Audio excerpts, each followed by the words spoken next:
기억나는 거 문재인 정부에서 300만 원 공급하겠다고 그것도 약속했었는데 서울이 하나 더 생기는 거예요. 그렇죠. 윤석열 정부에서 네. 이제 250만 원 사실 네. 비슷비슷한 수치인데 대개 그 공급량이라고 하는 것은 전 정부에서 인허가 됐던 것이 물려받아가지고 조금 혁기가 되는 것이 있긴 해요. 그래서 네.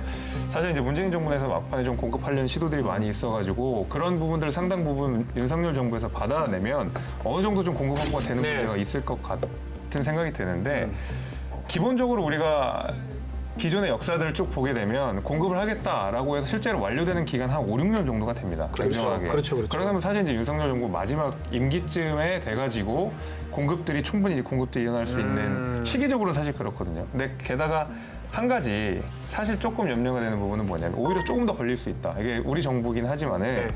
국민의힘 정부긴 하지만 조금 우려가 사는 뭐냐면 그 우리가 현대산업개발에서 광주에서 이 무너진 사건도 우리가 알고 있지 않습니까? 이제 그런 사실 것들이 사건이 있는데 있었어요. 예. 사실은 안전진단에 대한 감리가 강화될 가능성이 대단히 높다고 생각이 그렇죠. 됩니다. 그렇게 예. 되면은 오히려 우리가 5, 6년보다 조금 더 걸릴 수도 있다. 이런 것들을 염두하고 공급 정책들을 펴야 된다는 데에서는 당연히 이것을 전제로 깔아야 된다. 우리 정부 역시도 당연히 그런 것들을 생각을 좀 하고 있습니다. 그 완화의 핵심은 사실은 재건축을 할 때 네.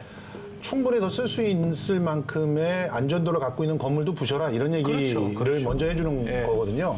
그리고 이렇게 공급을 갖다가 막 250만 원을 임기 5년 안에 때려짓겠다라고 한다면 그 걱정하시는 건물의 경도라든가 또 건물을 지을 때 있어서 반드시 지켜야 될 수칙이라든가 뭐 집안이라든가 이런 걸 갖다가 탐사를 한다든가 뭐 이런 부분들에 대해서 시간이라든지 뭐 어떤 조건을 좀 감면해 주겠다는 것이 포함이 될 가능성이 높은데 그렇죠. 그렇게 되면은 당연히 임기 내에서 그 짓는다는 게 중요한 게 아니라 나중에 거대한 재앙이 올 수도 있는 상황이란 말이죠. 그래서 이런 부분들에 대해서 충분히 고민을 하면서 숫자에 연연해 하는 게 아니라 제대로 된 주거복지를 안정시키기 위한 그런 선택들이 좀 필요하지 않냐는 얘기죠. 약간 다른 것 같아요. 이쪽은 그래도 제대로 해가지고 주거복지나 안전이 더 중요하고 우리 그러니까 김재섭 위원장님. 그 이제 건물을 새로 지을 때 안전진단을 하면서 정밀하게 감리를 하는 것과 예. 노후화된 아파트에 대한 그 정밀 안전진단을 조금 완화해가지고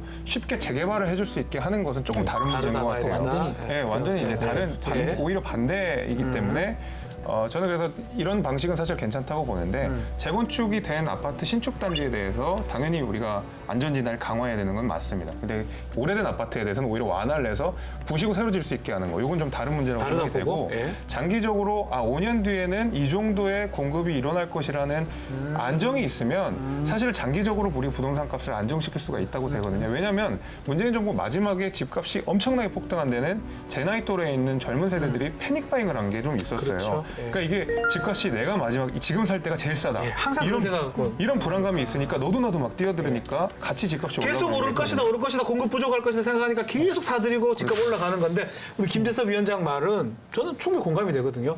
향후 공급이 확실하다면 어차피 뭐 집 많은데 굳이 사겠나 하면 보이지 않는 손신이 딱 작동해서 가격이 정해진다 이런 말 같아요.